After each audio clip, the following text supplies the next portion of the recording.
Berkshire Hathaway Inc. To the shareholders of Berkshire Hathaway Incorporated. In 2012, Berkshire achieved a total gain for its shareholders of $24.1 billion. We used $1.3 billion of that to repurchase our stock, which left us with an increase in net worth of $22.8 billion for the year. The per-share book value of both our Class A and Class B stock increased by 14.4%.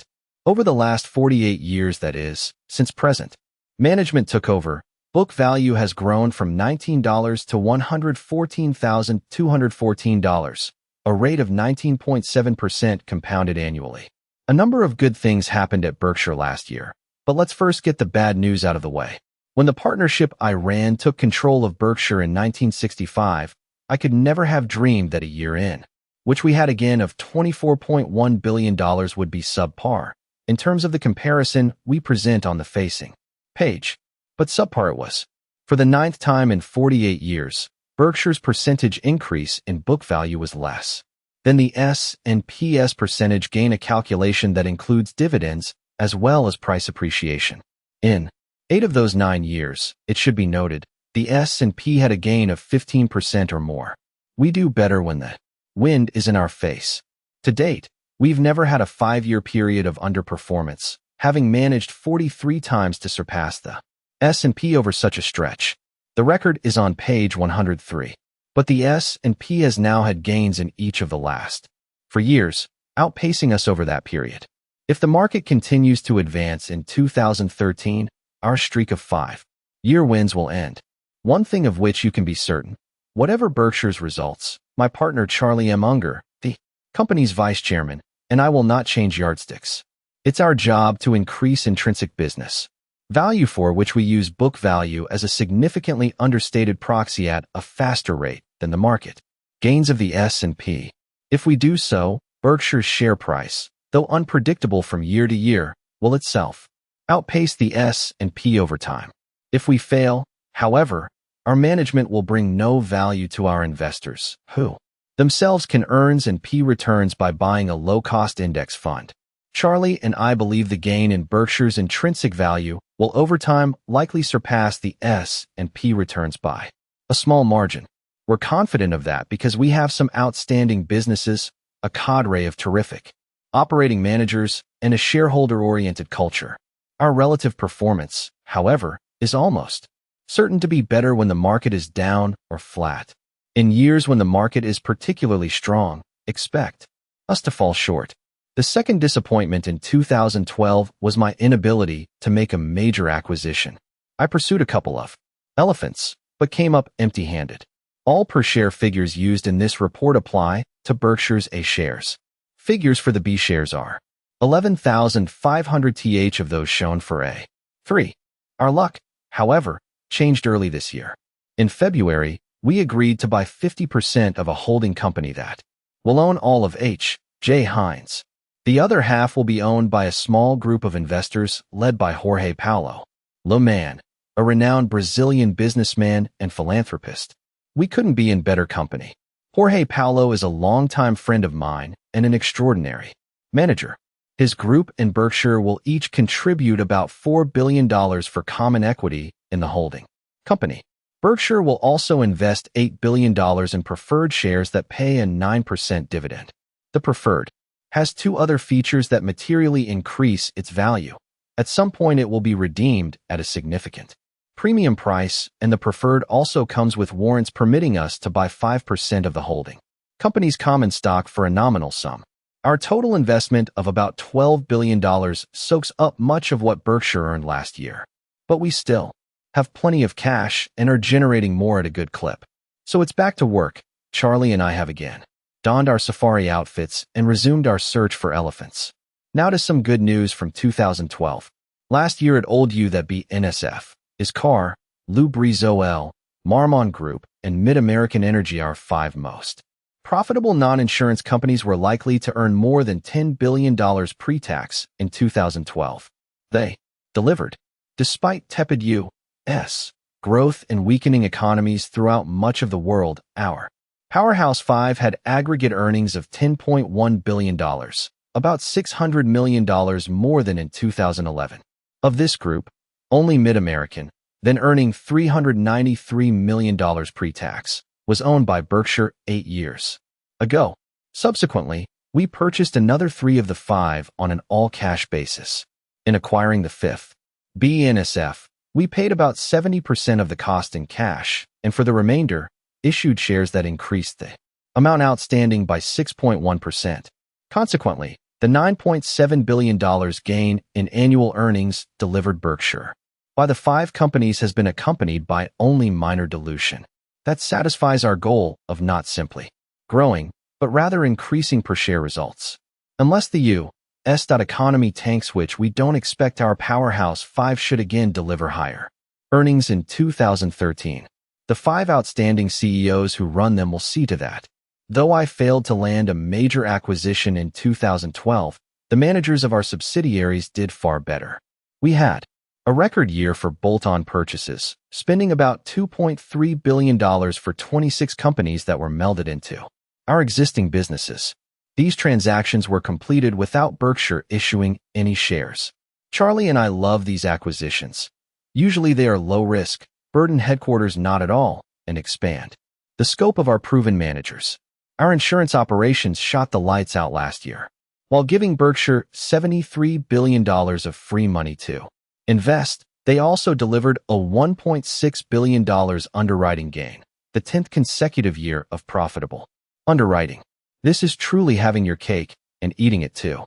Geico led the way, continuing to gobble up market share without sacrificing underwriting discipline. Since 1995, when we obtained control, Geico's share of the personal auto market has grown from 2.5% to 9.7%. Premium volume, meanwhile, increased from $2.8 billion to $16.7 billion. Much more growth lies ahead. The credit for Geico's extraordinary performance goes to Tony Nicely and his 27,000 associates. And to that cast, we should add our gecko. Neither rain or storm nor gloom of night can stop him, the little lizard.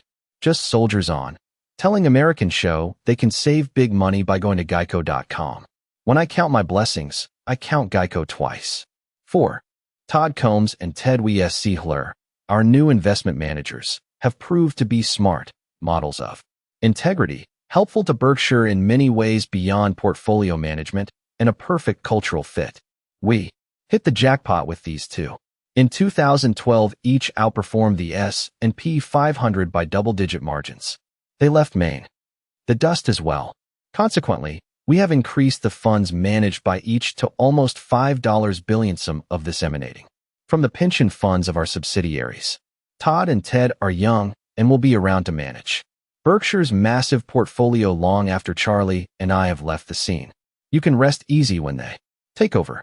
Berkshire's year-end employment totaled a record 288,462.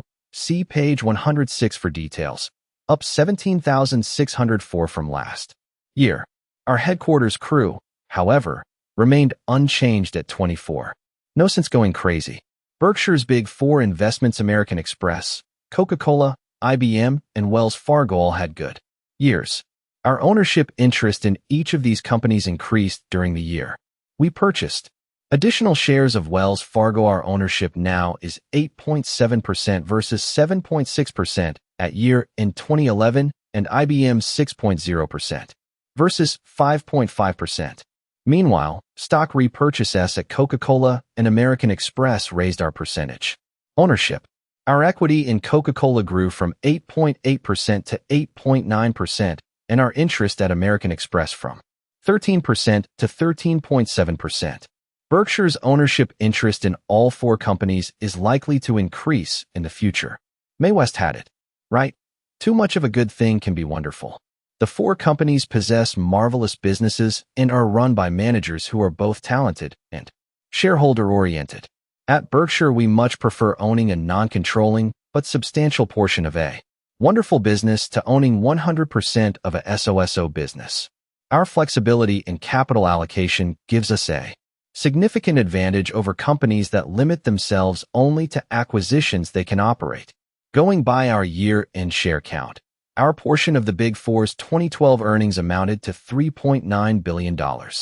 In the earnings report to you, however, We include only the dividends we receive, about $1.1 billion. But make no mistake, the $2.8 billion of earnings we do not report is every bit as valuable to us as what we record.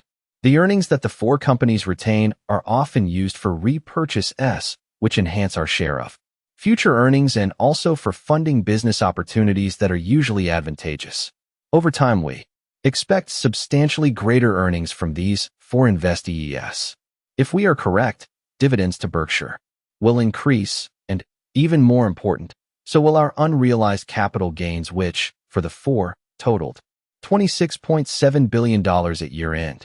There was a lot of hand-wringing last year among CEOs who cried uncertainty when faced with capital allocation decisions, despite many of their businesses having enjoyed record levels of both earnings and cash. At Berkshire, we didn't share their fears, instead spending a record $9.8 billion on plant and equipment in 2012, about 88% of it in the United States. That's 19% more than we spent in 2011, our previous high. Charlie and I love investing large sums in worthwhile projects, whatever the pundits are saying. We instead heed the words from Gary Allan's new country song, "Every storm runs out of rain." We will keep our foot to the floor and will almost certainly set still another record for capital expenditures. In 2013, opportunities abound in America. A thought for my fellow CEOs. Of course, the immediate future is uncertain. America has faced the unknown since 1776. It's just that sometimes people focus on the myriad of uncertainties that always exist, while at other times they ignore them, usually because the recent past has been uneventful. 5. American business will do fine over time, and stocks will dowel just as certainly, since their fate is tied to business performance. Periodic setbacks will occur, yes, but investors and managers are in a game that is heavily stacked in their favor. The Dow Jones Industrials advanced from 66 to 11,497 in the 20th century, a staggering 17,320% increase that materialized despite four costly wars, a Great Depression, and many recessions. And don't forget that shareholders received substantial dividends throughout the century as well. Since the basic game is so favorable, Charlie and I believe it's a terrible mistake to try to dance in and out of it based upon the turn of tarot cards, the predictions of experts, or the ebb and flow of business activity. The risks of being out of the game are huge compared to the risks of being in it. My own history provides a dramatic example. I made my first stock purchase in the spring of 1942 when the U.S. was suffering major losses throughout the Pacific War zone. Each day's headlines told of more setbacks. Even so, there was no talk about uncertainty. Every American I knew believed we would prevail. The country's success since that perilous time boggles the mind. On an inflation-adjusted basis, GDP per capita more than quadrupled between 1941 and 2012. Throughout that period, every tomorrow has been uncertain. America's destiny, however, has always been clear, ever-increasing abundance. If you are a CEO who has some large, profitable project you are shelving because of short-term worries, call Berkshire. Let us unburden you. In summary, Charlie and I hope to build per share intrinsic value by 1. Improving the earning power of our many subsidiaries, 2. Further increasing their earnings through bolt-on acquisitions, 3. Participating in the growth of our investees, 4. Repurchasing Berkshire shares when they are available at a meaningful discount from intrinsic value, and 5. Making an occasional large acquisition. We will also try to maximize results for you by rarely, if ever, issuing Berkshire shares. Those building blocks rest on a rock-solid foundation. A century hence, BNSF and Mid-American Energy will continue to play major roles in the American economy. Insurance, moreover, will always be essential for both businesses and individuals, and no company brings greater resources to that arena than Berkshire. As we view these and other strengths, Charlie and I like your company's prospects. Intrinsic business value. As much as Charlie and I talk about intrinsic business value, we cannot tell you precisely what that number is for Berkshire shares, or, for that matter, any other stock. In our 2010 annual report, however, we laid out the Three elements, one of which was qualitative, that we believe are the keys to a sensible estimate of Berkshire's intrinsic value. That discussion is reproduced in full on pages 104 to 105. Here is an update of the two quantitative factors. In 2012, our per-share investments increased 15.7% to $113,786, and our per-share pre-tax earnings from businesses other than insurance and investments also increased 15.7% to $8,085. Since 1970, our per-share investments have increased at a rate of 19.4% compounded annually, and our per-share earnings figure has grown at a 20.8% clip. It is no coincidence that the price of Berkshire stock over the 42-year period has increased at a rate very similar to that of our two measures of value. Charlie and I like to see gains in both areas, but our strong emphasis will always be on building operating earnings. Now, let's examine the four major sectors of our operations. Each has vastly different balance sheet and income characteristics from the others. Lumping them together, therefore, impedes analysis. So I'll present them as four separate businesses, which is how Charlie and I view them. Insurance. Let's look first at insurance, Berkshire's core operation and the engine that has propelled our expansion. Over the years, property casualty PC insurers receive premiums upfront and pay claims later. In extreme cases, such as those arising from certain workers' compensation accidents, payments can stretch over decades. This collect now, pay later model leaves us holding large sums of money we call float that will eventually go to others. Meanwhile, we get to invest this float for Berkshire's benefit. Though individual policies and claims come and go, the amount of float we hold remains quite stable in relation to premium volume. Consequently, as our business grows, so does our float. And how we have grown, as the following table shows. Year float in dollars millions. $1,970, 39. 1980, 237. 1990, 1,632. 2027,871. 2010, 65,832. 2012, 73,125. Last year it told you that our float was likely to level off or even decline a bit in the future. Our insurance CEOs set out to prove me wrong and did, increasing float last year by $2.5 billion. I now expect a further increase in 2013, but further gains will be tough to achieve. On the plus side, Geico's float will almost certainly grow. In National Indemnity's reinsurance division, however, we have a number of runoff contracts whose float drifts downward. If we do experience a decline in float at some future time, it will be very gradual at the outside, no more than 2% in any year. If our premiums exceed the total of our expenses and eventual losses, we register an underwriting profit. That adds to the investment income our float produces. When such a profit is earned, we enjoy the use of free money. And, better yet, get paid for holding it. That's like you're taking out a loan and having the bank pay you interest.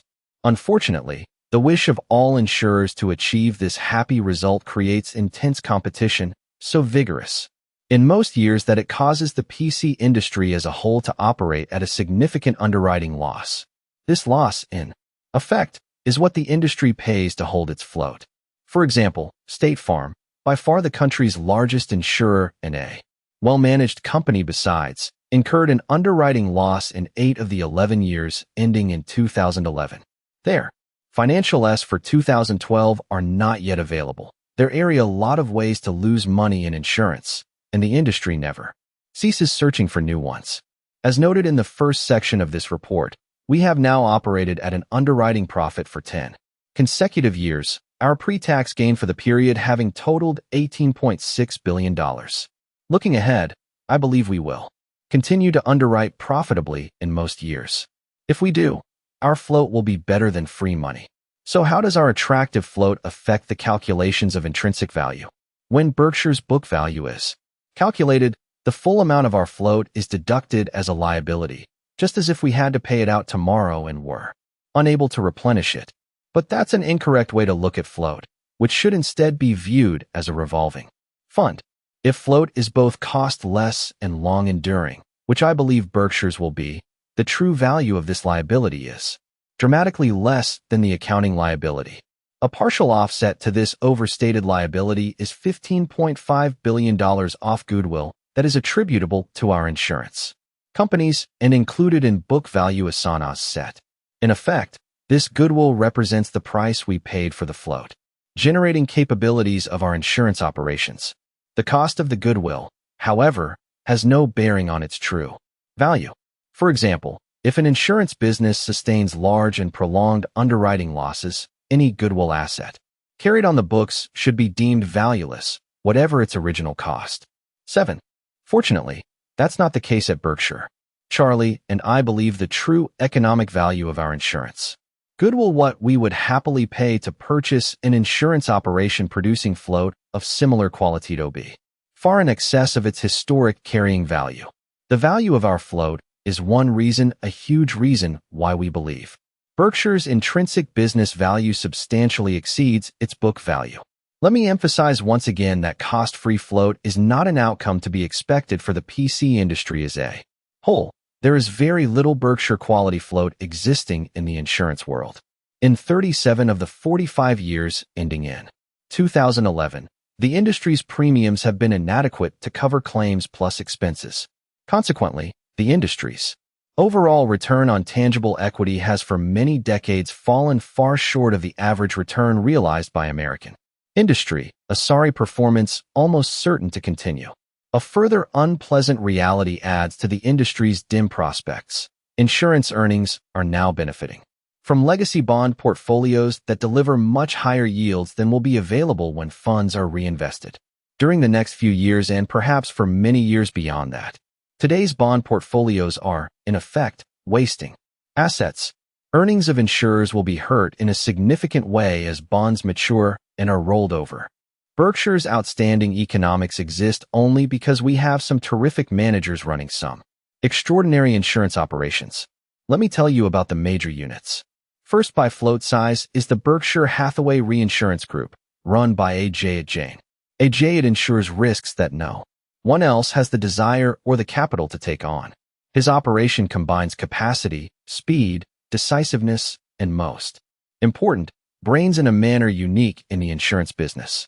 Yet he never exposes Berkshire to risks that are inappropriate in relation to our resources. Indeed, we are far more conservative in avoiding risk than most large insurers.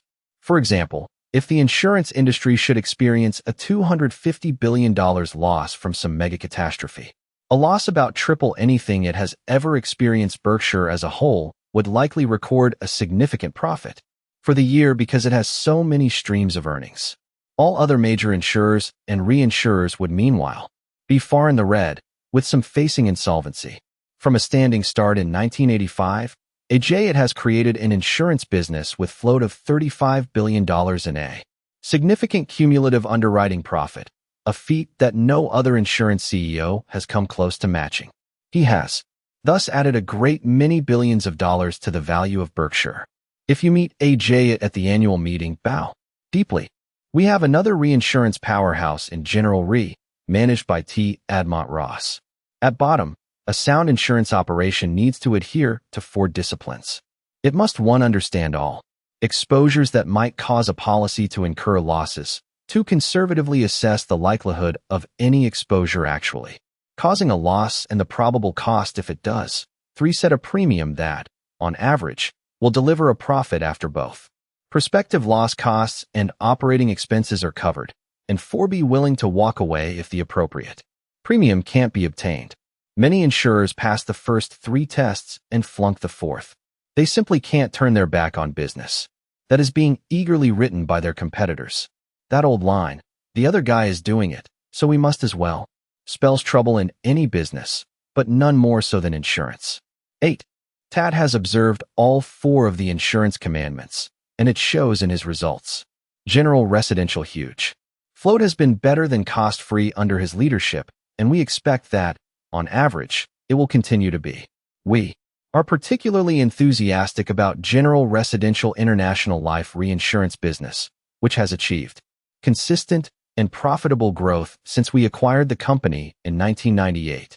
Finally, there is Geico, the insurer on which I cut my teeth 62 years ago. Geico is run by Tony Nicely, who joined the company at 18 and completed 51 years of service in 2012. I rub my eyes when I look at what Tony has accomplished. Last year, it should be noted, his record was considerably better than is indicated by Geico's GAAP underwriting profit of $680 million. Because of a change in accounting rules at the beginning of the year, we recorded a charge to Geico's underwriting earnings of $410 million. This item had nothing to do with 2012's operating results, changing neither cash, revenues, expenses, nor taxes. In effect, the write-down simply widened the already huge difference between Geico's intrinsic value and the value at which we carry it on our books. Geico earned its underwriting profit, moreover, despite the company suffering its largest single loss in history.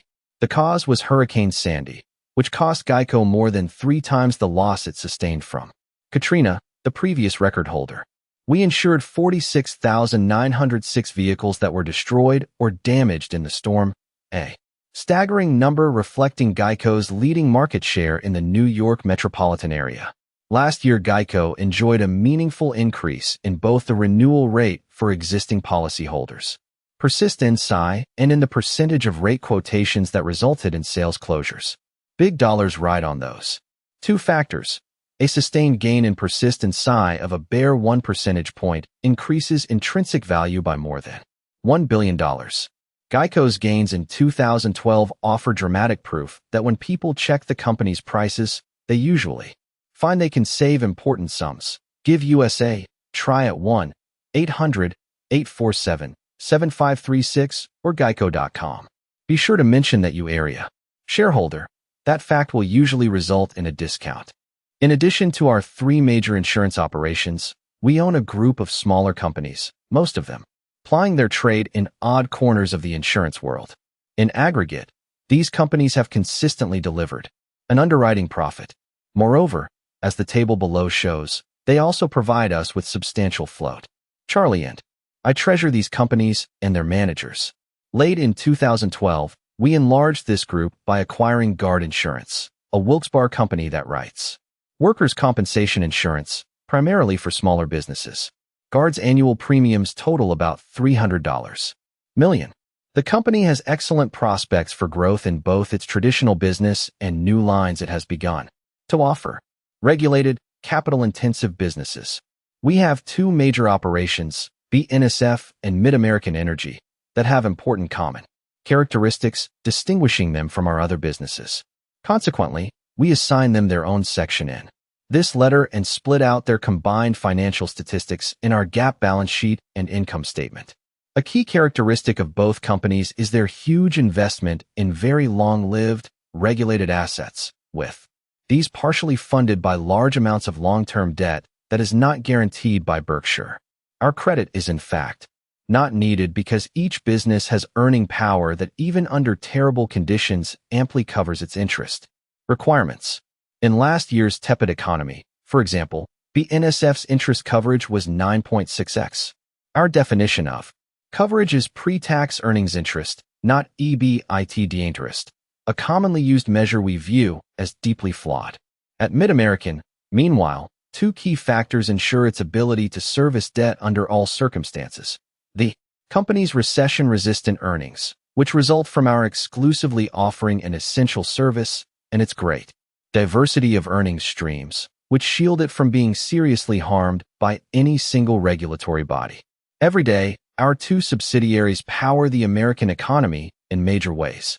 BNSF carries about 15% measured by ton miles of all intercity freight, whether it is transported by truck, rail, water, air, or pipeline. Indeed, we move more ton miles of goods than anyone else, a fact, making BNSF the most important artery in our economy's circulatory system. BNSF also moves its cargo in an extraordinarily fuel-efficient and environmentally friendly way, carrying a ton of freight about 500 miles on a single gallon of diesel fuel. Trucks taking on the same job guzzle about 4 times as much fuel. Mid-American's electric utilities serve regulated retail customers in 10 states. Only one utility holding company serves more states. In addition, we are the leader in renewables, first, from a standing start 9 Years ago, we now account for 6% of the country's wind generation capacity. Second, when we complete 3 projects now under construction, we will own about 14% of U.S. solar generation capacity. Projects like these require huge capital investments. Upon completion, indeed, our renewables portfolio will have cost $13 billion. We relish making such commitments if they promise reasonable returns, and on that front, we put a large amount of trust in future regulation. Our confidence is justified both by our past experience and by the knowledge that society will forever need massive investment in both transportation and energy. It is in the self-interest of governments to treat capital providers in a manner that will ensure the continued flow of funds to essential projects. And it is in our self-interest to conduct our operations in a manner that earns the approval of our regulators and the people they represent. Our managers must think today of what the country will need far down the road. Energy and transportation projects can take many years to come to fruition. A growing country simply can't afford to get behind the curve. We have been doing our part to make sure that doesn't happen. Whatever you may have heard about our country's crumbling infrastructure in no way applies to BNSF or railroads generally. America's rail system has never been in better shape, a consequence of huge investments by the industry. We are not, however, resting on our laurels. BNSF will spend about $4 billion on the railroad in 2013, roughly double its depreciation charge and more than any railroad has spent in a single year. 10. In Matt Rose at BNSF and Greg Abel at MidAmerican, we have 2 outstanding CEOs. They are extraordinary managers who have developed businesses that serve both their customers and owners well. Each has my gratitude, and each deserves yours. Here are the key figures for their businesses. MidAmerican 89.8% owned earnings in millions. Net earnings $3,372, $2,972. Sharp-eyed readers will notice an incongruity in the MidAmerican earnings tabulation. What in the world is Home Services, a real estate brokerage operation, doing in a section entitled Regulated, Capital-Intensive Businesses? Well, its ownership came with MidAmerican when we bought control of that company in 2000. At that time, I focused on MidAmerican's utility operations and barely noticed Home Services, which then owned only a few real estate brokerage companies. Since then, however, the company has regularly added residential brokers, 3 in 2012, and now has about 16,000 agents in a string of major U.S. cities.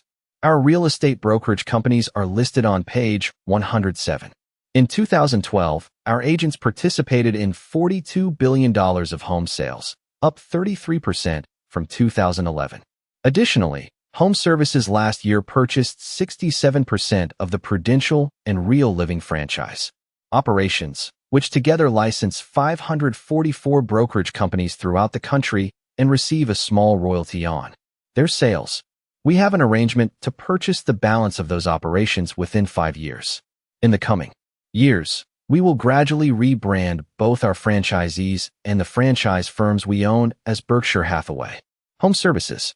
Ron Peltier has done an outstanding job in managing Home Services during a depressed period. Now, as the housing market continues to strengthen, we expect earnings to rise significantly. 11. Manufacturing, service, and retailing operations. Our activities in this part of Berkshire cover the waterfront. Let's look, though, at a summary balance sheet, an earnings statement for the entire group. Our income and expense data conforming to generally accepted accounting principles GAAP is on page 29. In contrast, the operating expense figures above are non-GAAP. In particular, they exclude some purchase accounting items, primarily the amortization of certain intangible assets. We present the data in this manner because Charlie and I believe the adjusted numbers more accurately reflect the real expenses and profits of the businesses aggregated in the table. I want to explain all of the adjustments. Some are small and arcane, but serious investors should understand the disparate nature of intangible assets. Some truly deplete over time, while others never lose value. With software, for example, amortization charges are very real expenses. Charges against other intangibles such as The amortization of customer relationships, however, arise through purchase accounting rules and are clearly not real. Expenses. GAAP accounting draws no distinction between the two types of charges. Both, that is, are recorded as expenses when calculating earnings seventh AW. From an investor's viewpoint, they could not be more different. In the GAAP-compliant figures we show on page 29, amortization charges of $600 million for the companies included in this section are deducted as expenses. We would call about 20% of the zero land indeed. That is the portion we have included in the table above and the rest not. This difference has become significant because of the many acquisitions we have made. Non-real amortization expense also looms large at some of our major investees. IBM has made many small acquisitions in recent years and now regularly reports adjusted operating earnings, an on-GAAP figure that excludes certain purchase accounting adjustments. Analysts focus on this number, as they should. A non-real amortization charge at Wells Fargo, however, is not highlighted by the company and never, to my knowledge, has been noted in analyst reports. The earnings that Wells Fargo reports are heavily burdened by an amortization of core deposits charge, the implication being that these deposits are disappearing at a fairly rapid clip, yet core deposits regularly increase. The charge last year was about $1.5 billion. In no sense, except GAAP accounting, is this whopping charge an expense. And that ends today's accounting lecture. Why is Noon shouting more and more? The crowd of companies in this section sell products ranging from lollipops to jet airplanes. Some of the businesses enjoy terrific economics, measured by earnings on unleveraged net tangible assets that run from 25% after tax to more than 100%. Others produce good returns in the area of 12 to 20%. A few, however, have very poor returns, a result of some serious mistakes I made in my job of capital allocation. More than 50 years ago, Charlie told me that it was far better to buy a wonderful business at a fair price than to buy a fair business at a wonderful price. Despite the compelling logic of his position, I have sometimes reverted to my old habit of bargain hunting, with results ranging from tolerable to terrible. Fortunately, my mistakes have usually occurred when I made smaller purchases. Our large acquisitions have generally worked out well, and, in a few cases, more than well. Viewed as a single entity, therefore, the companies in this group are an excellent business.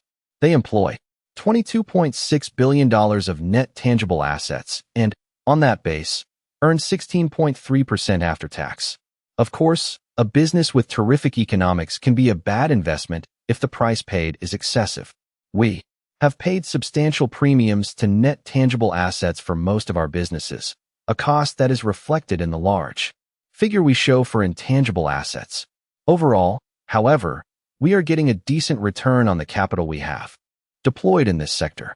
Furthermore, the intrinsic value of the businesses, in aggregate, exceeds their carrying value by a good margin. Even so, the difference between intrinsic value and carrying value in the insurance and regulated industry segments is far greater. It is there that the huge winners reside. Marmon provides an example of a clear and substantial gap existing between book value and intrinsic value. Let me explain the odd origin of this differential.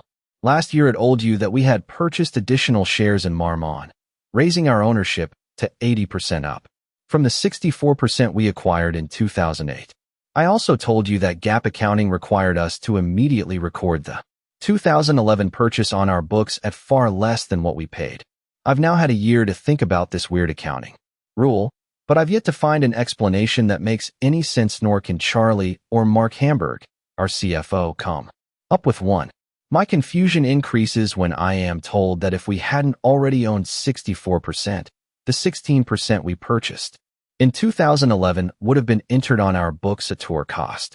In 2012 and in early 2013, retroactive to year, in 2012 we acquired an additional 10% of Marmon, and the same bizarre accounting treatment was required. The $700 million write-off we immediately incurred had no effect on earnings, but did reduce book value and, therefore, 2012's gain in net worth. The cost of our recent 10% purchase implies a $12.6 billion value for the 90% of Marmon we now own. Our balance sheet carrying value for the 90%, however, is $8 billion. Charlie and I believe our current purchase represents excellent value. If we are correct, our Marmon holding is worth at least $4.6 billion more than its carrying value. Marmon is a diverse enterprise comprised of about 150 companies operating in a wide variety of industries. Its largest business involves the ownership of tank cars that are released to a variety of shippers, such as soil and chemical companies. Marmon conducts this business through two subsidiaries, Union Tank Car in the U.S. and Proc, or in Canada. 13.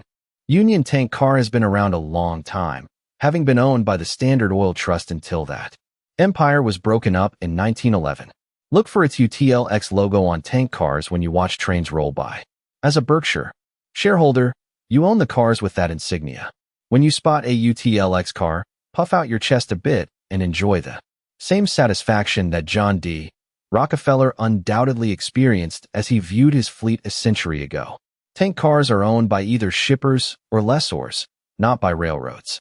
At year-end, Union Tank Car and Proc, or together, own 97,000 cars having a net book value of $4 billion.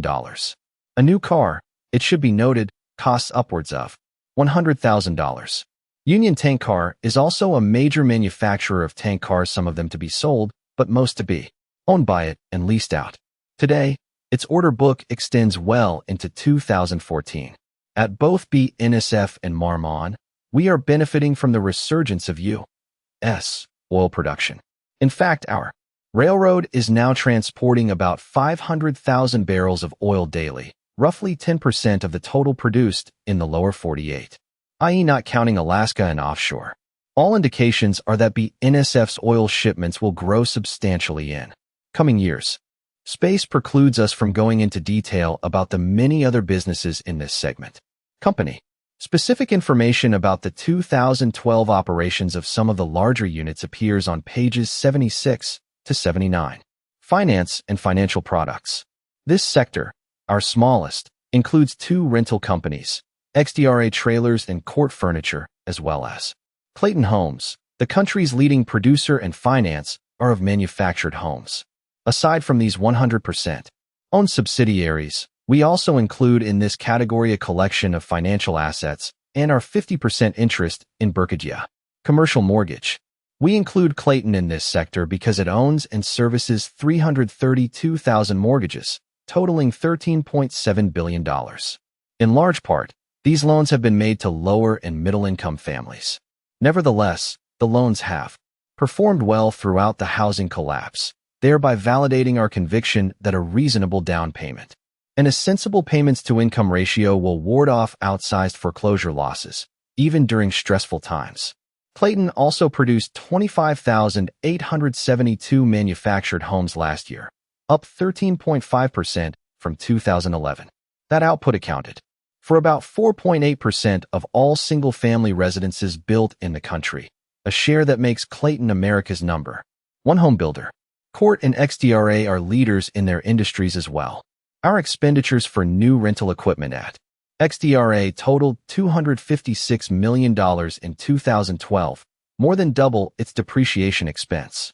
While competitors fret about today's uncertainties, XDRA is preparing for tomorrow. Berkshire continues to do well. Our partners at Lucia do most of the work in this venture, an arrangement that Charlie and I happily embrace. Investments. Below we show our common stock investments that at year-end had a market value of more than $1 billion. 123,112. Percentage of shares company cost market owned. One point about the composition of this list deserves mention. In Berkshire's past annual reports, every stock itemized in this space has been bought by me, in the sense that I made the decision to buy it for Berkshire. But, starting with this list, any investment made by Todd Combs or Ted Weesey or a combined purchase by them that meets the dollar threshold for the list, $1 billion this year will be included. Above is the first such stock, DirecTV, which both Todd and Ted hold in their portfolios and whose combined holdings at the end of 2012 were valued at the $1.15 billion shown. Todd and Ted also manage the pension funds of certain Berkshire subsidiaries, while others, for regulatory reasons, are managed by outside advisors. We do not include holdings of the pension funds in our annual report. Tabulation S, though their portfolios often overlap Berkshire's. We continue to wind down the part of our derivatives portfolio that involved the assumption by Berkshire of insurance-like risks.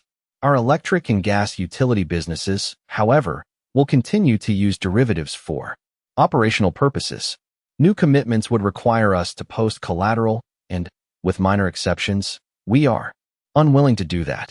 Markets can behave in extraordinary ways, and we have no interest in exposing Berkshire to some out-of-the-blue event in the financial world that might require our posting mountains of cash on a moment's notice. Charlie and I believe in operating with many redundant layers of liquidity, and we avoid any sort of obligation that could drain our cash in a material way that reduces our returns in 99 years out of 100. But we will survive in the 100th while many others fail, and we will sleep well in all 100. 15. The derivatives we have sold that provide credit protection for corporate bonds will all expire in the next year. It's now almost certain that our profit from these contracts will approximate $1 billion pre-tax. We also received very substantial sums up front on these derivatives, and the float attributable to them has averaged about $2 billion over their 5-year lives.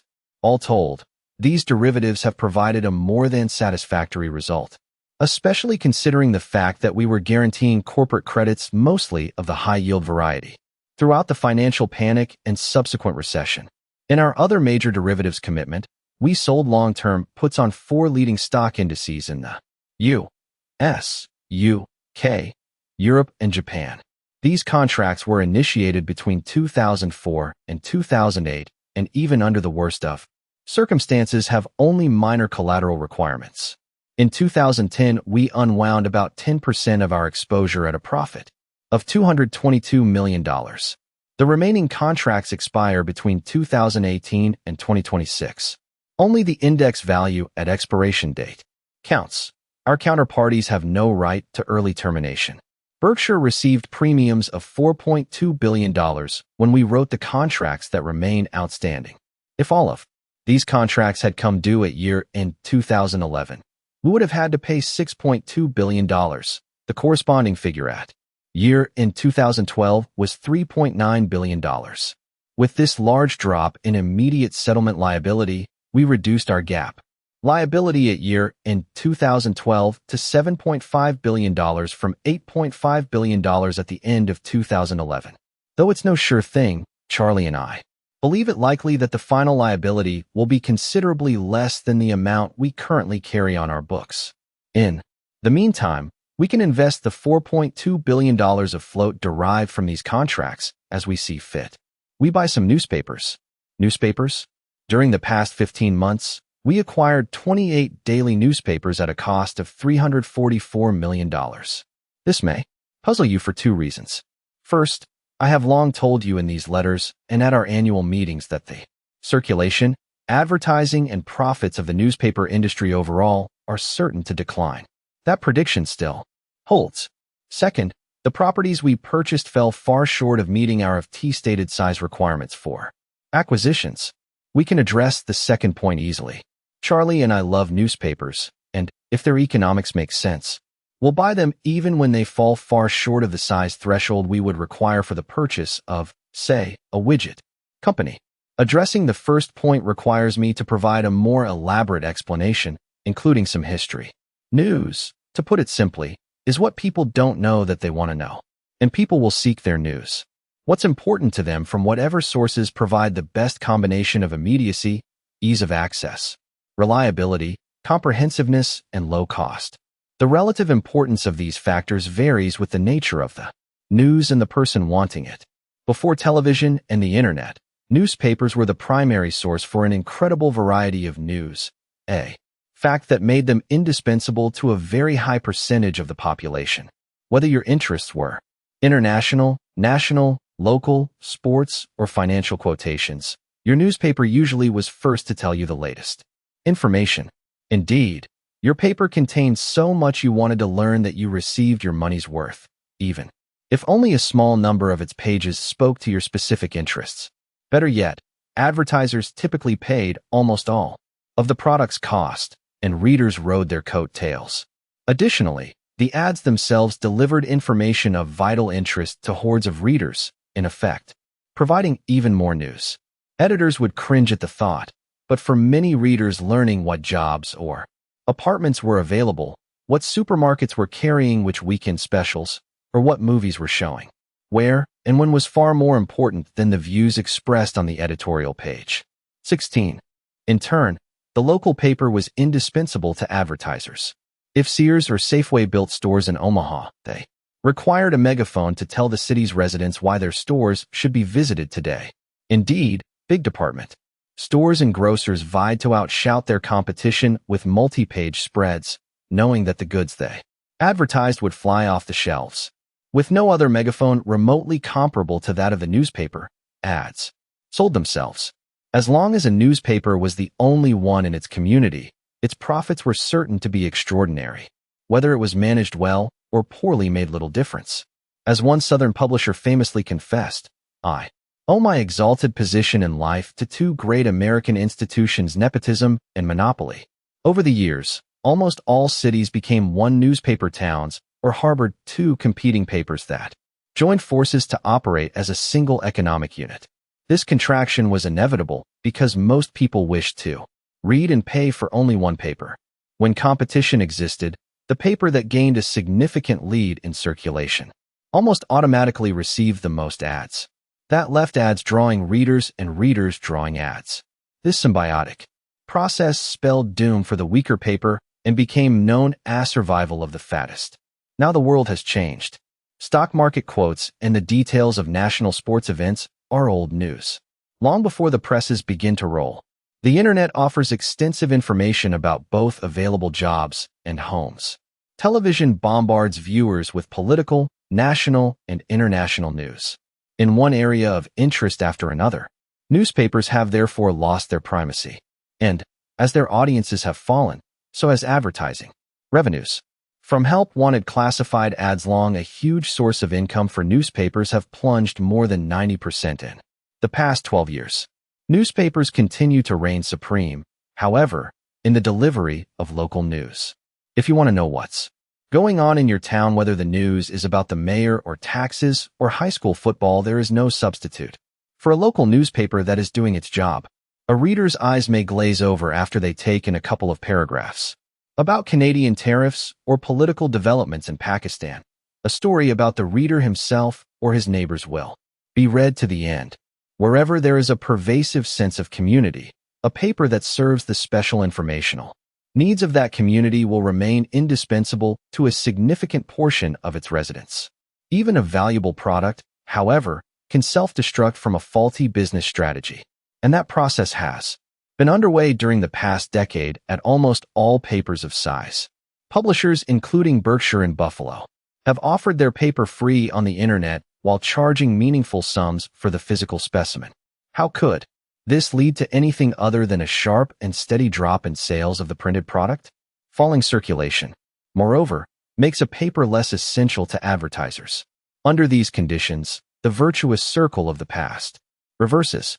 The Wall Street Journal went to a pay model early, but the main exemplar for local newspapers is the Arkansas Democrat-Gazette, published by Walter Hussman. Jr. Walter also adopted a pay format early, and over the past decade his paper has retained its circulation far better than any other large paper in the country.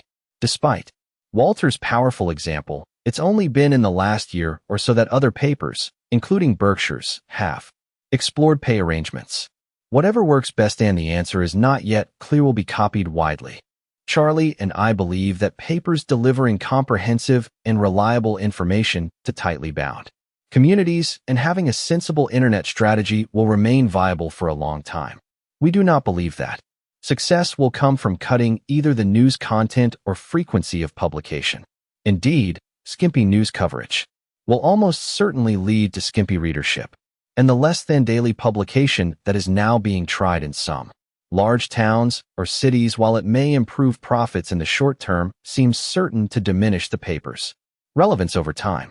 Our goal is to keep our papers loaded with content of interest to our readers and to be paid appropriately by those who find us useful whether the product they view is in their hands or on the internet. 17. Our confidence is buttressed by the availability of Terry Kroger's outstanding management group at the Omaha World-Herald, a team that has the ability to oversee a large group of papers. The individual papers, however, will be independent in their news coverage and editorial opinions.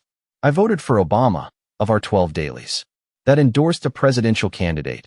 10 opted for Romney. Our newspapers are certainly not insulated from the forces that have been driving revenues downward.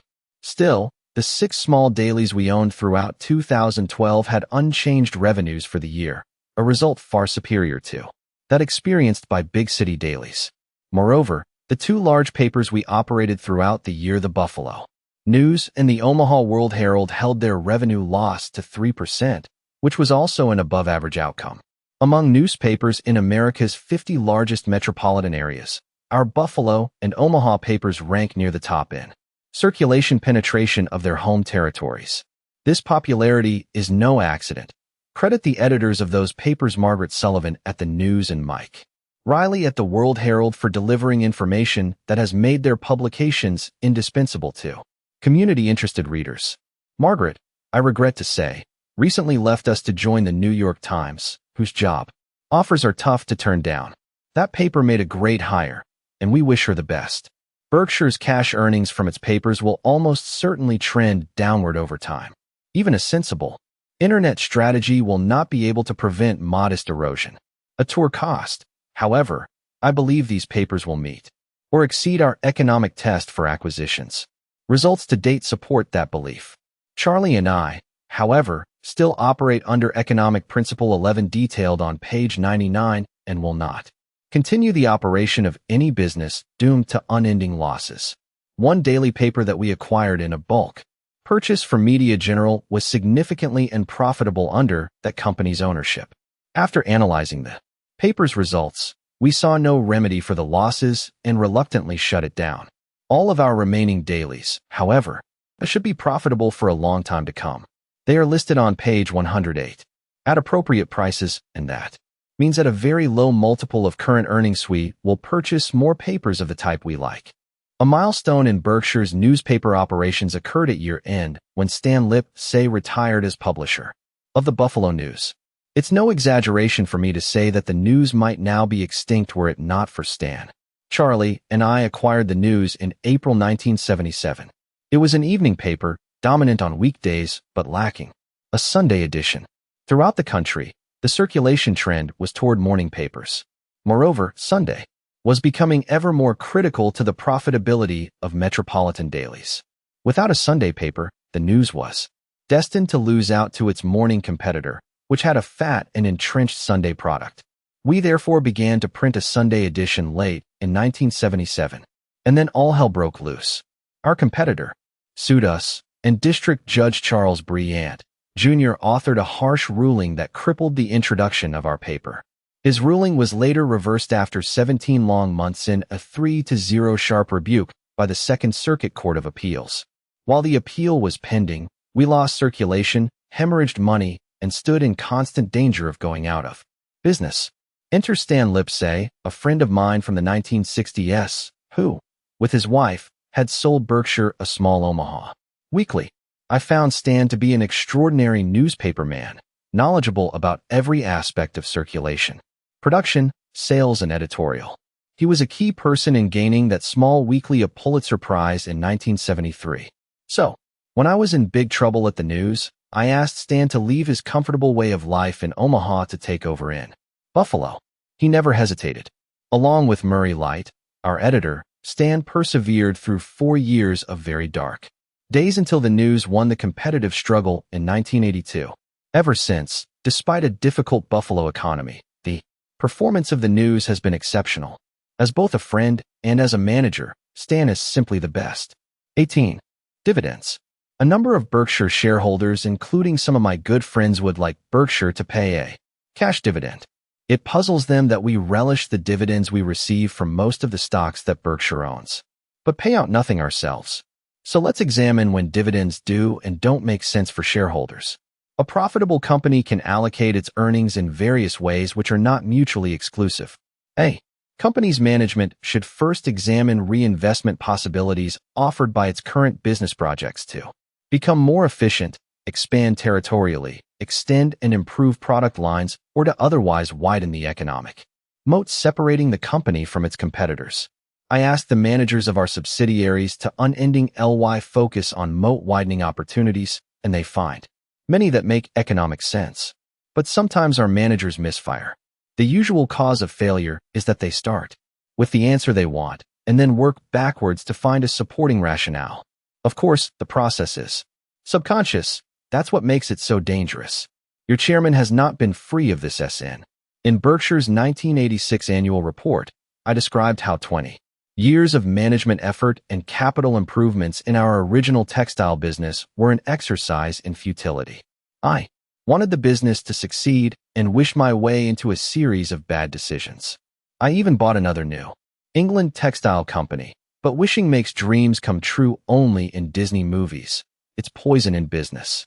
Despite such past miscues, our first priority with available funds will always be to examine whether they can be intelligently deployed in our various businesses. Our record $12.1 billion of fixed asset investments and bolt-on acquisitions in 2012 demonstrate that this is a fertile field for capital allocation at Berkshire. And here we have an advantage. Because we operate in so many areas of the economy, we enjoy a range of choices far wider than that, open to most corporations. In deciding what to do, we can water the flowers and skip over the weeds. Even after we deploy hefty amounts of capital in our current operations, Berkshire will regularly generate a lot of additional cash. Our next step, therefore, is to search for acquisitions unrelated to our current businesses. Here our test is simple.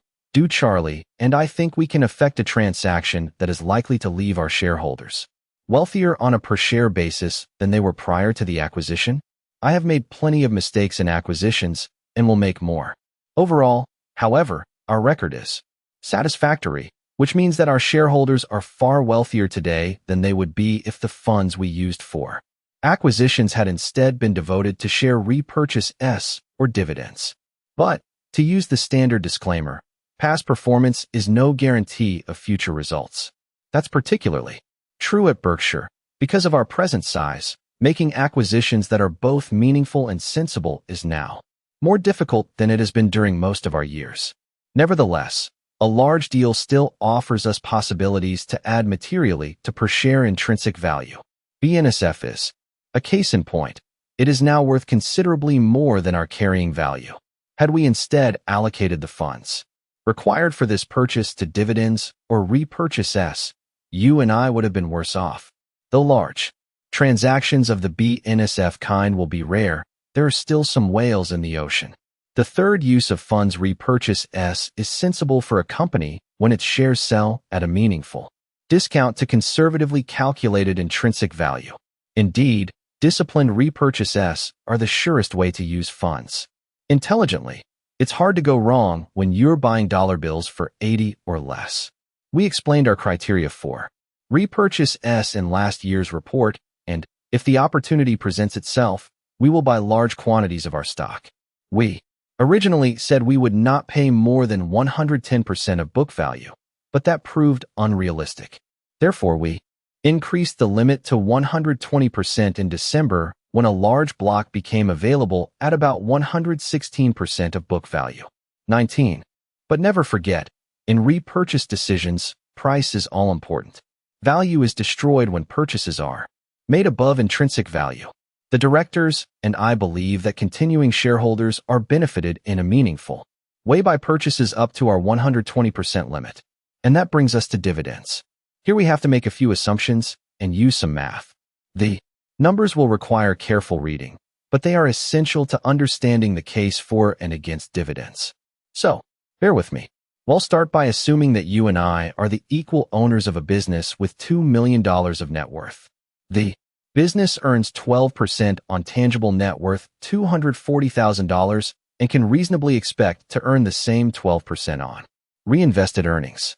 Furthermore, there are outsiders who always wish to buy into our business at 125% of net worth. Therefore, the value of what we each own is now $1.25 million. You would like to have the two of us shareholders receive 1/3 of our company's annual earnings and have 2/3 be reinvested. That plan, you feel, will nicely balance your needs for both current income and capital growth. So you suggest that we pay out $80,000 of current earnings and retain $160,000 to increase the future earnings of the business. In the first year, your dividend would be $40,000, and as earnings grew and the 1/3 payout was maintained, so too would your dividend. In total, dividends and stock value would increase 8%. Each year, 12% earned on net worthless 4% of net worth paid out. After 10 years, our company would have a net worth of $4317850, the original $2 million compounded at 8%, and your dividend in the upcoming year would be $86,357. Each of us would have shares worth $2,698,656, 125% of our half of the company's net worth. And we would live happily ever after with dividends and the value of our stock continuing to grow at 8% annually. There is an alternative approach, however, that would leave us even happier. Under this scenario, we would leave all earnings in the company and each sell 3.2% of our shares annually. Since the shares would be sold at 125% of book value, this approach would produce the same $40,000 of cash initially, a sum that would grow annually. Call this option the sell-off approach. Under this sell-off scenario, the net worth of our company increases to $6,211,696 after 10 years. $2 million compounded at 12%. Because we would be selling shares each year, our percentage ownership would have declined, and after 10 years, we would each own 36.12% of the business. Even so, your share of the net worth of the company at that time would be $2,243,540. And remember, every dollar of net worth attributable to each of us can be sold for $1.25. Therefore, the market value of your remaining shares would be $2,804,425, about 4% greater than the value of your shares if we had followed the dividend approach. Moreover, your annual cash receipts from the sell-off policy would now be running 4% more than you would have received under the dividend scenario. Voila! You would have both more cash to spend annually and more capital value. This calculation, of course, assumes that our hypothetical company can earn an average of 12% annually on net worth and that its shareholders can sell their shares for an average of 125% of book value. To that point, the S&P 500 earns considerably more than 12% on net worth and sells at a price far above 125% of that net worth. Both assumptions also seem reasonable for Berkshire, though certainly not assured. Moreover, on the plus side, there also is a possibility that the assumptions will be exceeded. If they are, the argument for the sell-off policy becomes even stronger. Over Berkshire's history, admittedly one that won't come close to being repeated, the sell-off policy would have produced results for shareholders dramatically superior to the dividend policy. Aside from the favorable math, there are two further and important arguments for a sell-off policy. First, dividends impose a specific cash-out policy upon all shareholders. If, say, 40% of earnings is the policy, those who wish 30% or 50% will be thwarted. Our 600,000 shareholders cover the waterfront in their desires for cash.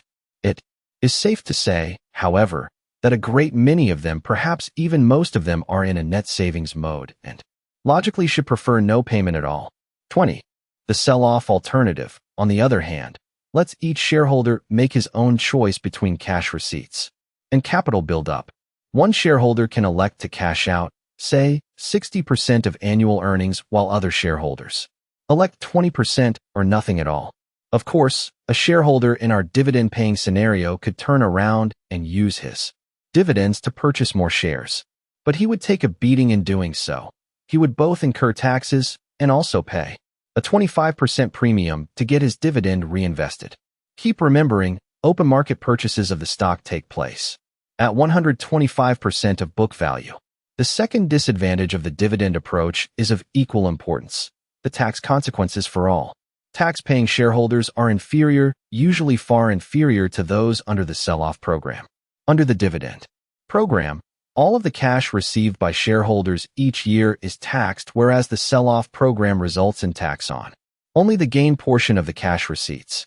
Let me end this math exercise, and I can hear you cheering as I put away the dentist drill by using my own case to illustrate how a shareholder's regular disposals of shares can be accompanied by an increased investment in his or her business. For the last 7 years, I have annually given away about 41.4% of my Berkshire shares.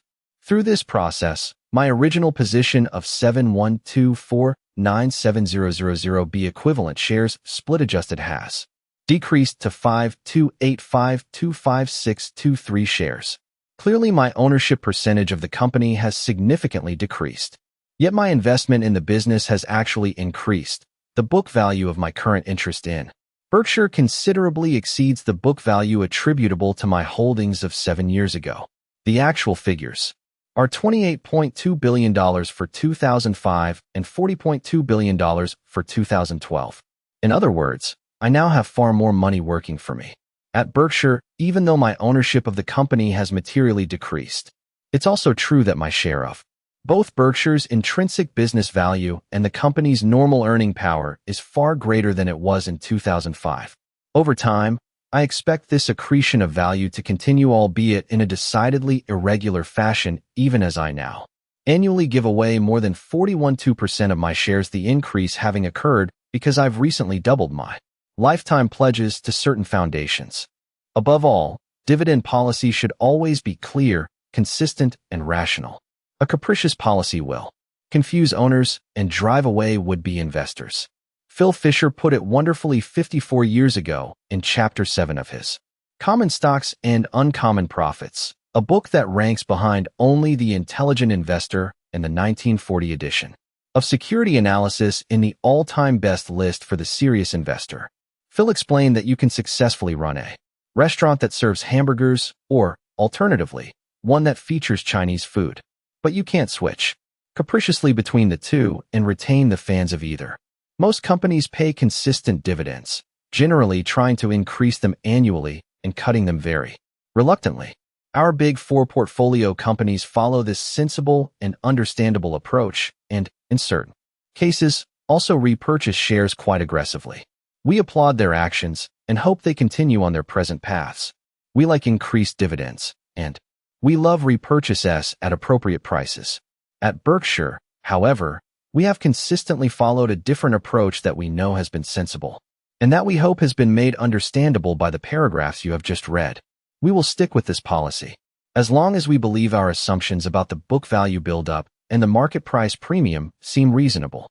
If the prospects for either factor change materially for the worse, we will re-examine our actions. The annual meeting. The annual meeting will be held on Saturday, May 4th at the CenturyLink Center. Carrie SOV will be in charge. Though that's a new name, it's the same wonderful Carrie as last year. She got married in June to a very lucky guy. All of our headquarters group pitches in to help her. The whole affair is a homemade production, and I couldn't be more proud of those who put it together. 21. The doors will open at 7 a.m., and at 7:30 we will have our second international newspaper tossing challenge. The target will be the porch of a Clayton home, precisely 35 feet from the throwing line. Last year I successfully fought off all challengers. But now Berkshire has acquired a large number of newspapers, and with them came much tossing talenter, so the throwers claim. Come see whether their talent matches their talk. Better yet, join in. The papers will be 36 to 42 pages, and you must fold them yourself, no rubber bands. At 8:30, a new Berkshire movie will be shown. An hour later, we will start the question and answer period, which with a break for lunch at the CenturyLink's stands will last until 3:30. After a short recess, Charlie and I will convene the annual meeting at 3:45. If you decide to leave during the day's question periods, please do so while Charlie is talking. The best reason to exit, of course, is to shop. We will help you do so by filling the 194,300 square foot hall that adjoins the meeting area with products from dozens of Berkshire subsidiaries. Last year, you did your part, and most locations racked up record sales. In a 9-hour period, We sold 1090 pairs of Justin boots. That's a pair every 30 seconds. 10,010 pounds of See's candy. 12,879 cut knives, 24 knives per minute, and 5,784 pairs of Wells Lamont gloves, always a hot item. But you can do better. Remember, anyone who says money can't buy happiness simply hasn't shopped a tour meeting. Last year, Brooks, our running shoe company, exhibited for the first time and ran up sales of $150,000. Brooks is on fire. Its volume in 2012 grew 34%, and that was on top of a similar 34% gain in 2011. The company's management expects another jump of 23% in 2013. We will again have a special commemorative shoe to offer at the meeting. On Sunday at 8 a.m., we will initiate the Berkshire 5K, a race starting at the CenturyLink. Full details for participating will be included in the visitor's guide that you will receive with your credentials for the meeting. We will have plenty of categories for competition, including one for the media. It will be fun to report on their performance. Regretfully, I will forego running. Someone has to man the starting gun. I should warn you that we have a lot of homegrown talent. Ted W.S.C. Hiller has run the marathon in 3:01. Jim Weber, Brooks Dynamics CEO, is another speedster with a 3:31 best. Todd Combs specializes in the triathlon, but has been clocked at 22 minutes in the 5K. That, however, is just the beginning. Our directors are also fleet of foot, that is, some of our directors are. Steve Burke has run an amazing 2:39 Boston Marathon. It's a family thing. His wife, Gretchen, finished the New York Marathon in 3:25. Charlotte Guyman's best is 3:37, and Sue Decker crossed the tape in New York in 3:36. Charlie did not return his questionnaire. Geico will have a booth in the shopping area, staffed by a number of its top counselors from around the country. Stop by for a quote. In most cases, Geico will be able to give you a shareholder discount, usually 8%. This special offer is permitted by 44 of the 51 jurisdictions in which we operate. One supplemental point: the discount is not additive if you qualify for another, such as that given certain groups. Bring the details of your existing insurance and check out whether we can save you money. For at least half of you, I believe we can. Be sure to visit the bookworm. It will carry about 35 books and DVDs, including a couple of new ones. Carol Loomis, who has been invaluable tome in editing this letter since 1977, has recently authored Tap Dancing to Work, Warren Buffett on Practically Everything. She and I have co-signed 500 copies, available exclusively at the meeting. The Outsiders, by William Thorndike, Jr., is an outstanding book about CEOs who excelled at capital allocation. It has an insightful chapter on our director, Tom Murphy, overall the best business manager I've ever met. I also recommend The Clash of the Cultures by Jack B. Ogle and Laura Ritt, 10 Houses Investing Between the Lines. Should you need to ship your book purchases, a shipping service will be available nearby. The Omaha World Herald will again have a booth, offering a few books it has recently published. Red-blooded Husker fans there any Nebraska and who isn't will surely want to purchase Unbeatable. It tells the story of Nebraska football during 1993 to 97, a golden era in which Tom Osborne esteems went 60-3. 22. If you area big spender or aspire to become one, visit Signature Aviation on the east side of the Omaha Airport between noon and 5 p.m. on Saturday. There we will have a fleet of NetJets aircraft that will get your pulse racing. Come by bus, leave by private jet. Live a little. An attachment to the proxy material that is enclosed with this report explains how you can obtain the credential you will need for admission to the meeting and other events. Airlines have sometimes jacked up prices for the Berkshire weekend. If you are coming from far away, compare the cost of flying to Kansas City versus Omaha. The drive between the two cities is about 2 hours, and it may be that you can save significant money, particularly if you had planned to rent a car in Omaha. Spend the savings with us. At Nebraska Furniture Mart, located on a 77-acre site on 72 ND Street between Dodge and Pacific, we will again be having Berkshire weekend discount pricing. Last year, the store did $35.9 million of business during its annual meeting sale, an all-time record that makes other retailers turn green. To obtain the Berkshire discount, you Must make your purchases between Tuesday, April 30th th and Monday, May 6th th inclusive, and also present your meeting credential. The period's special pricing will even apply to the products of several prestigious manufacturers that normally have ironclad rules against discounting, but which, in the Spirito for Shareholder Weekend, have made an exception for you. We appreciate their cooperation. NFM is open from 10 a.m. to 9 p.m. Monday through Saturday, and 10 a.m. to 6 p.m. on Sunday. On Saturday this year, from 5:30 p.m. to 8 p.m., NFM is having a picnic, to which you are all invited. At Berkshire IMS, we will again have 2 shareholder-only events. The first will be a cocktail reception from 6 p.m. to 9 p.m. on Friday, May 3rd Road. The second, the main gala, will be held on Sunday, May 5th th, from 9 a.m. to 4 p.m. On Saturday, we will be open until 6 p.m. In recent years, our 3-day volume has far exceeded sales in all of December, normally a jeweler's best month. Around 1 p.m. on Sunday, I will begin clerking at Berkshire IMS. Last year, my sales totaled $1.5 million. This year, I won't quit until I hit $2 million. Because I need to leave well before sundown, I will be desperate to do business. Come take advantage of me. Ask for my crazy Warren Price. We will have huge crowds at Berkshire IMS throughout the weekend. For your convenience, therefore, shareholder prices will be available from Monday, April 29th th through Saturday, May 11th th.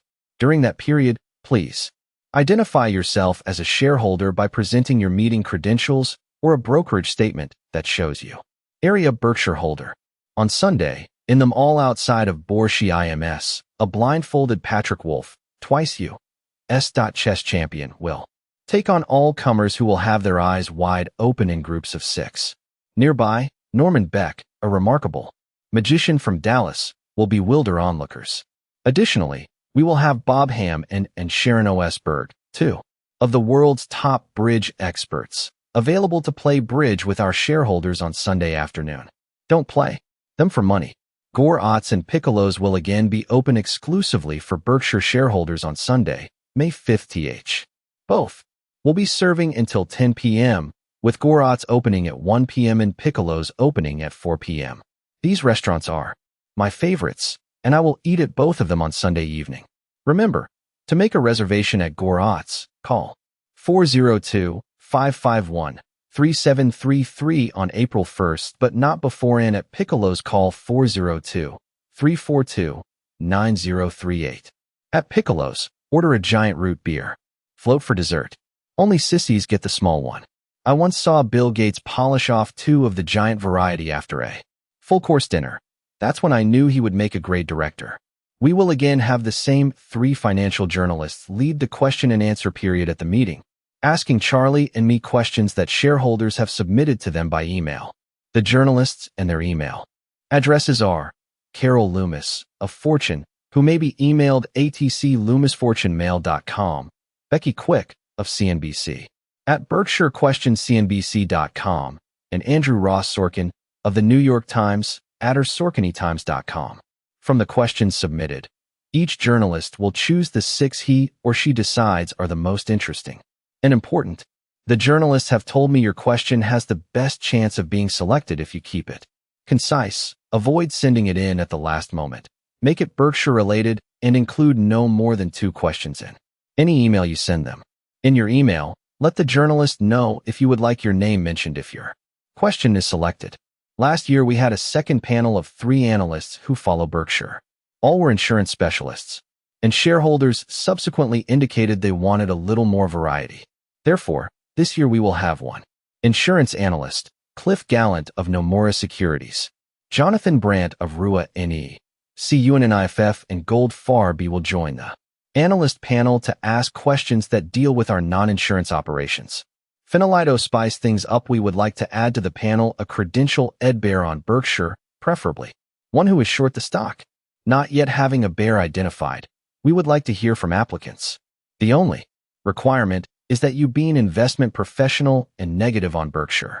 The 3 analysts will bring their own Berkshire-specific questions and alternate with the journalists and the audience in asking them. Charlie and I believe that all shareholders should have access to new Berkshire information simultaneously, and should also have adequate time to analyze it, which is why we try to issue financial information after the market close on a Friday, and why our annual meeting is held on Saturdays. We do not talk one-on-one to large institutional investors or analysts. Our hope is that the journalists and analysts will ask questions that will further educate shareholders about their investment. Neither Charlie nor I will get so much as a clue about the questions to be asked.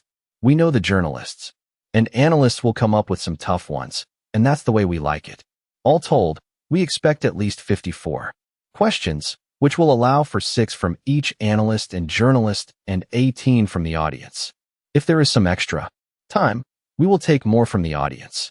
Audience questioners will be determined by drawings that will take place at 8:15 each of the 11 microphones located in the arena and main overflow room. For good reason, I regularly extol the accomplishments of our operating managers. They are truly all stars who run their businesses as if they were the only asset owned by their families. I believe their mindset to be as shareholder-oriented as can be found in the universe of large publicly owned companies. Most have no financial need to work. The joy of hitting business home runs means as much to them as their paycheck. Equally important, however, are the 23 men and women who work with meet our corporate office all on one floor, which is the way we intend to keep it. This group efficiently deals with a multitude of SEC and other regulatory requirements, files a 21,500-page federal income tax return as well as state and foreign returns, responds to countless shareholder and media inquiries, gets out the annual report, prepares for the country's largest annual meeting, coordinates the board's activities, and the list goes on and on. They handle all of these business tasks cheerfully and with unbelievable efficiency, making my life easy and pleasant. Their efforts go beyond activities strictly related to Berkshire. Last year, they dealt with 48 universities, selected from 200 applicants who sent students to Omaha for a Q&A day with me. They also handle all kinds of requests that I receive, arrange my travel, and even get me hamburgers for lunch. No CEO has it better. I truly do. Feel like tap dancing to work every day. This home office crew, along with our operating managers, has my deepest thanks and deserves yours as well. Come to Omaha, the cradle of capitalism, May 4th and chime in. March 1, 2013 Warren E. Buffett, Chairman of the Board.